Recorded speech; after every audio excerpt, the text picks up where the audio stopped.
Halo semuanya, selamat datang di channel Fitra Eri. Sekarang saya kembali di Garden Speed Motorsport dan kita akan melakukan dyno test lagi.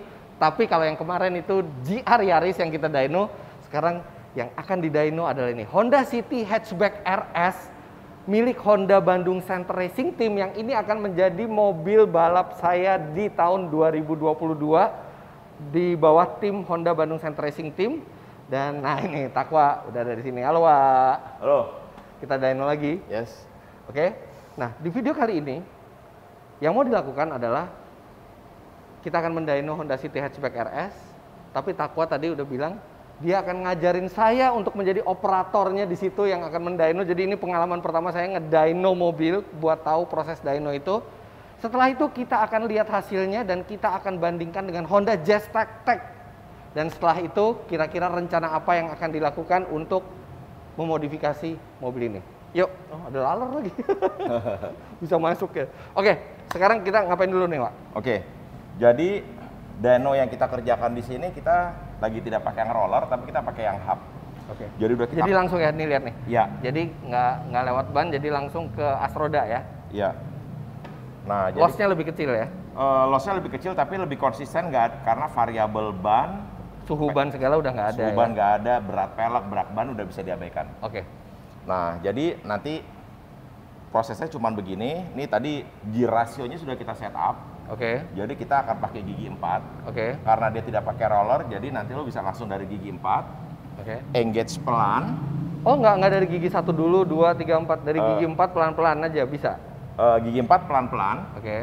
Nanti starting point-nya tuh adalah di 2000 rpm. Oke. Jadi begitu masuk gigi 4, angkat kopling yang gentle. Ya. 1500, udah habis itu tinggal di Pol aja. full. Oke. Di 2000 rpm dia akan tahan dari setel sekitar 2 detik. Udah didiemin jalan. Itu pol terus tuh. Pol terus. Oke. Pol terus sampai kena limiter sedikit, langsung tinggal di Oh, kopling. harus kena limiter sedikit ya? Yes. Oke. Nanti berapa kali runnya? Tadi mobil udah dipanasin sebentar. Oke. Tapi yang lama itu kan kita naikin temperatur oli gearbox, Oke. dan segala macam itu lama.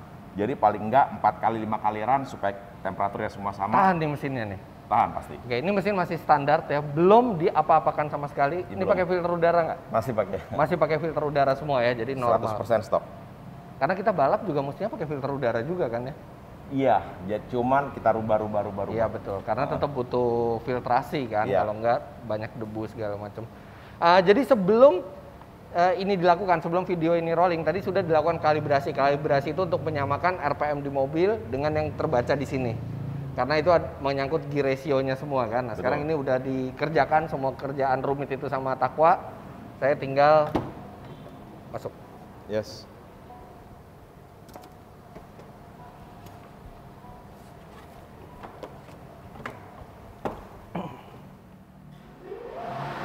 Nah, itu fan dihidupin supaya memberikan efek pendinginan ke mesin. Oke. AC mati, AC mati. stability control semua udah dimatiin ya?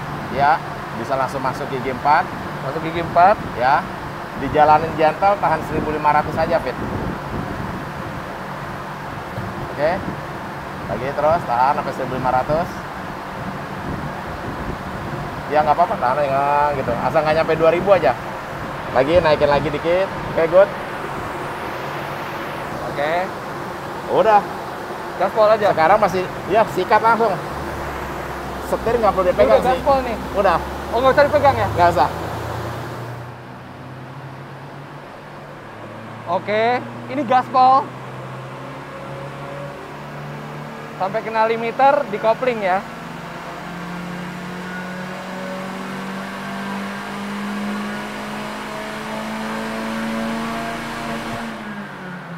Kayak gitu. Ya, Terus diulang lagi. ya. 3 kali lagi. Sekarang udah bisa lagi. Ya, langsung aja kayak tadi.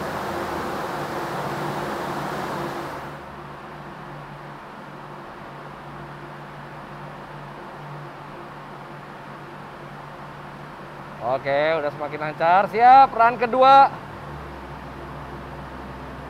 Ini gaspol nih udah. Nah, terus dilepas sekalian diukur tenaganya langsung.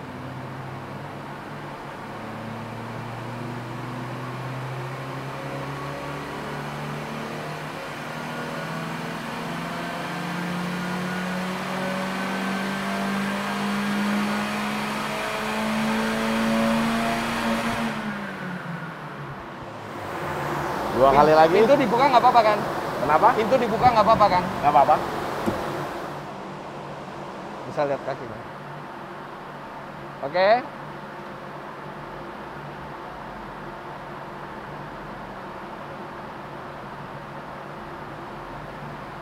Oke, udah ready? Run ketiga, gaspol.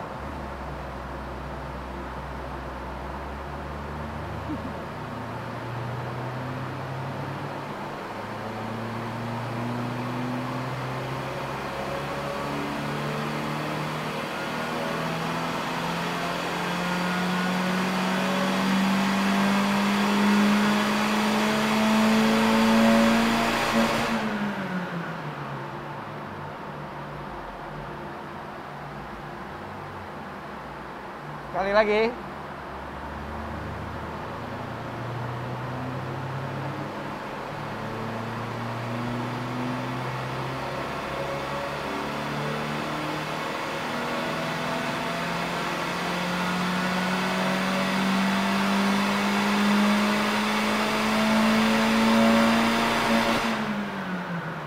Ngilu ya dengar suara mesinnya. Padahal ini masih mesin standar nih. Udah. Langsung dimatiin apa tunggu dulu? Tunggu sebentar deh biar dinginin. Dinginin ya. Mobilnya baru jalan 200 kilo dan dari 200 kilo itu 180 kilonya saya yang bawa dari Bandung ke sini.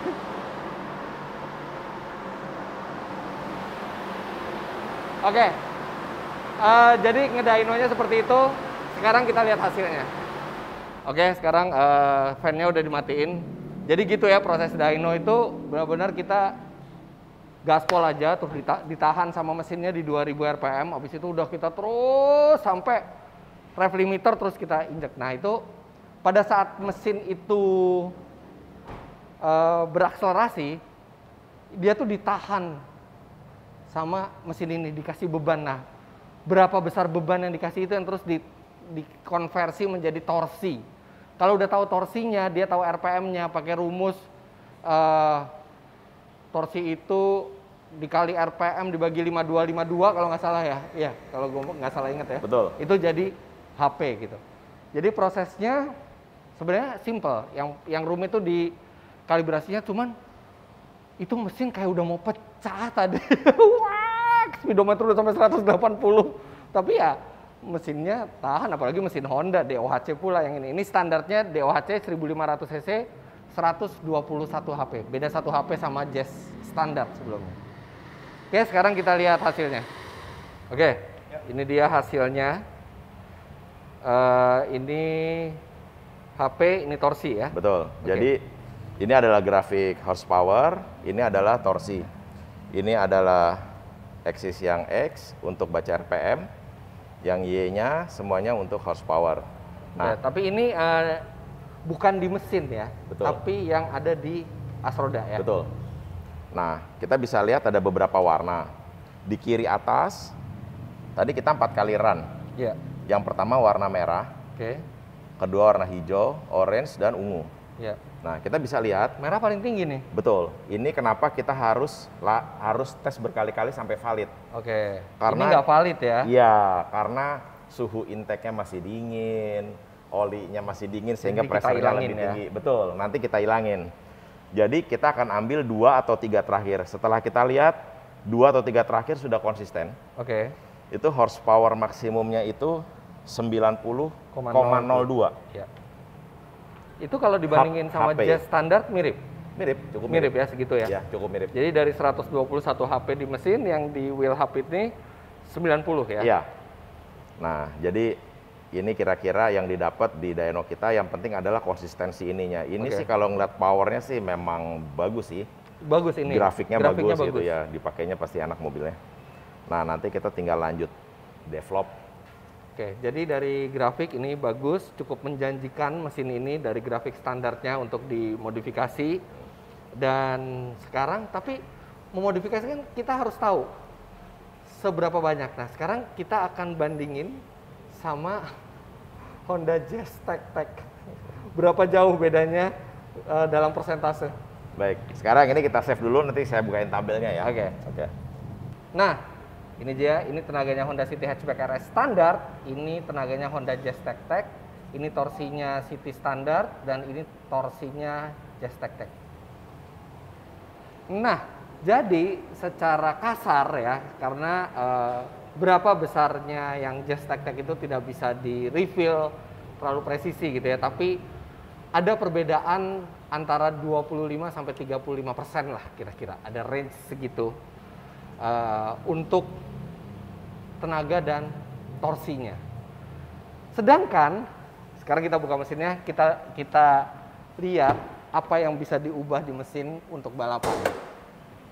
Balapan yang kami ikuti itu kelasnya namanya ITCR 1500. Itu adalah kelas kejurnas, kejuaraan nasional, dan salah satu yang paling bergengsi. Karena walaupun bukan yang terkencang mobilnya disentuh, tapi yang persaingannya paling adil dan persaingannya itu paling ketat. Nah, di ITCR 1500 cc ini regulasinya ketat sekali. Jadi kita harus naikin tenaga sampai sekitar 30% tanpa boleh mengubah komponen di dalam mesin. Mesinnya tidak boleh diganti, cylinder head tidak boleh diganti, kompresi nggak boleh dinaikin, piston harus standar, camshaft harus standar, semua harus standar. Nah, kita pengennya mobil ini lebih kompetitif dari Jazz Tech kan? Yes, amin. Dan secara basic mesin, ini basic mesinnya mestinya lebih bagus dari Jazz Tech. Tapi dengan tidak boleh mengubah komponen, apa yang kita kerjain, Wak, buat naikin tenaga mobil ini? Jadi normally aspirated lagi, jadi bus nggak bisa dinaikin. Jadi regulasinya memang di ITCR dan di HJSC itu memang ketat sekali. Jadi kita yang bisa kita kerjakan pertama adalah blueprinting mesinnya. Oke. Jadi kita memang buka mesinnya, kita cek, kita balance ulang satu persatu semuanya, kemudian kita naikin lagi. Jadi turun mesin nih, mesin baru turun? Turun. Ditimbang satu-satu? Iya. Oke. Setelah itu nanti kita naikin dyno, kita lihat kenaikannya berapa. Oke. Setelah itu selesai, habis itu kita akan develop exhaust. Exhaust? Oh, exhaust boleh diganti ya? Betul. Tapi tidak boleh yang dari cylinder head? Yang dari cylinder head kalau gini kan sudah jadi casting. Jadi nggak bisa diganti ya? Iya, nggak bisa diganti, hanya setelahnya aja. Nah, kalau terkait exhaust ini selalu menarik. Iya. Jadi kan memang banyak pertanyaan misalnya gitu. Iya. Kan ECU mobil sekarang sudah canggih-canggih. Nah itu, katanya kan kalau kita ganti peranti mekanikal nih seperti knalpot. Iya.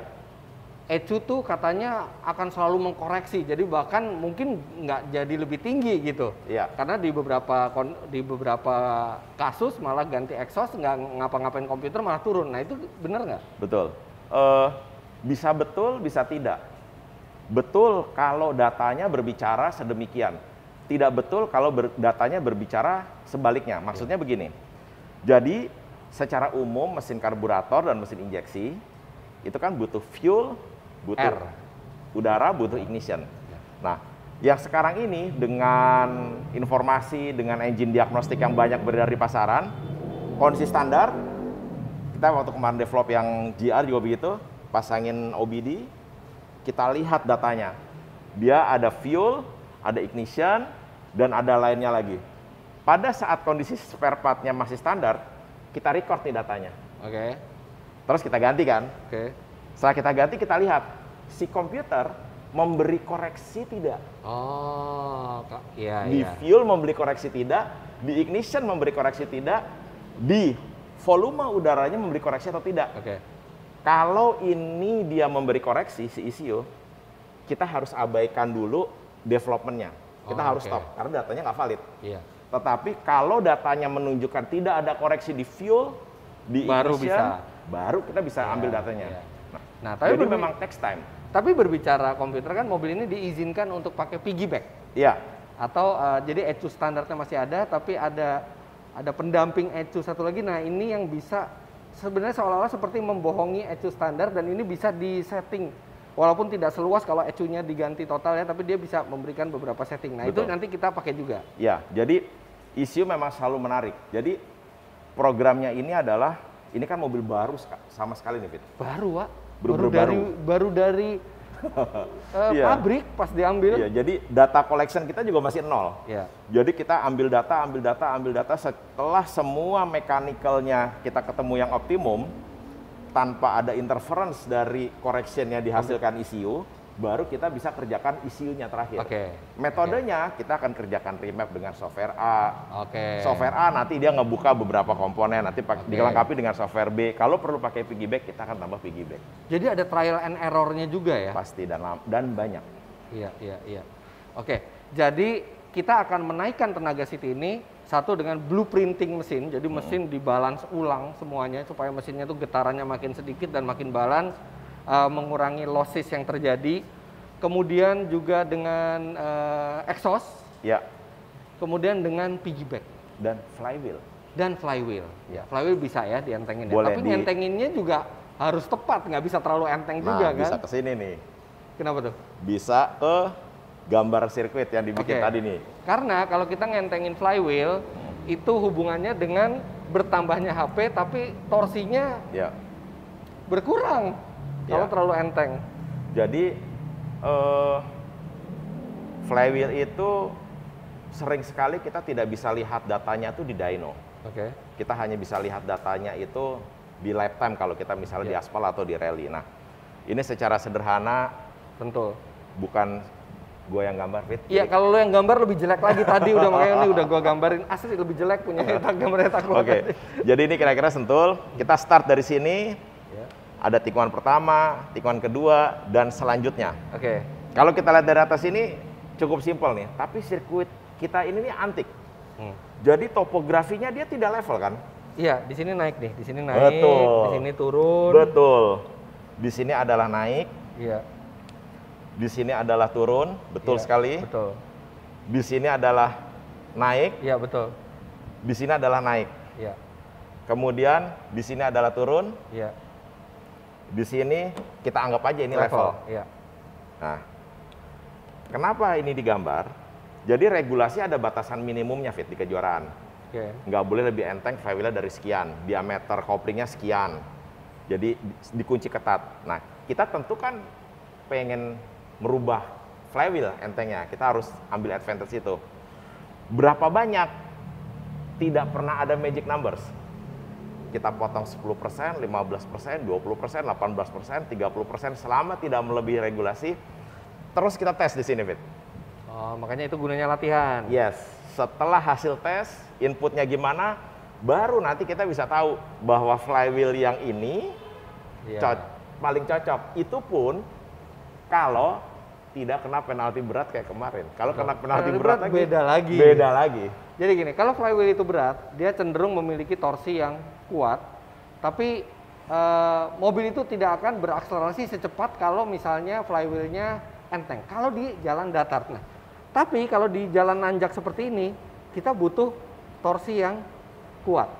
Tapi kalau kita terlalu berat flywheelnya, kita akan rugi di turunan, karena di turunan dengan flywheel yang enteng, kita bisa lebih melaju lebih cepat lagi. Jadi itu bukan masalah angkanya dapat HP-nya berapa kalau udah masalah flywheel itu, tapi lebih ke karakter mana yang paling cocok sama sirkuitnya dan cara bawa pembalapnya. Betul, itu sangat penting. Kita bulan Maret. Iya, jadi tadi kan kemarin sempat bilang kita kan harus ada jadwal tes mobil standar dulu nih. Gitu. Oke, jadi apalagi tuh nanti tuh jadi yang kita modifikasi tadi mesinnya di blueprinting, terus ada exhaustnya diganti, pakai piggyback, flywheel, kopling diganti, kompetisi boleh. Suspensi itu sudah pasti diganti dan banyak yang nanya ke gue, Wak, lu suspensi pakai merek apa? Dan saya jawab jujur, saya nggak pernah tahu suspensi merek apa yang ada di mobil karena cara kerja kita beda. Cara kerja kita di tim itu bukan beli suspensi ini tuh. Emang mahal sih tapi bagus gitu. Tapi itu yang suspensi, yang tahu itu Takwa. Dan saya cuma nyoba mobil, abis itu saya bilang, di tikungan pertama pada saat masuk mobil itu oversteer, abis itu understeer, di tikungan segini itu oversteer, di mananya di titik-titiknya. Nah, Takwa sebagai engineer, dia yang menerjemahkan saya harus pakai suspensi apa. Kadang-kadang kita belang suspensi ya, Wak ya. Bukan kadang-kadang, cukup sering. Cukup sering bilang ya. Jadi tidak satu merek, tapi benar-benar disesuaikan karena tiap merek itu punya karakteristik masing-masing. Nah, yang kita pasang di mobil itu bisa campuran sesuai dengan karakter atau input yang terjadi pada saat balapan. Betul. Kan? Nah, ini apa nih? Nah, jadi terkait suspensi, yang paling takes time itu dari suspensi. Iya. Karena setiap lo ngomong A, gue harus bisa menerjemahkan B. Begitu. Ya, lo harus terjemahin A loh. Oh, B itu maksudnya jadi result. Jadi ke mobil, ya, jadi result. Nah, secara umum begini. Jadi, ujungnya dari sebuah suspensi itu, kita adalah perlu dapat frekuensi yang tepat. Frekuensi itu getaran per detik lah dalam hertz. Betul. Nah, jadi kita udah collect data sudah 10 tahun lebih, kita pakai suspensi A, B, C, D dengan dari bongkar-bongkar segala macam. Secara umum shock breaker akan punya data seperti ini. Begini misalnya. Itu ngetesnya di mana, Wak?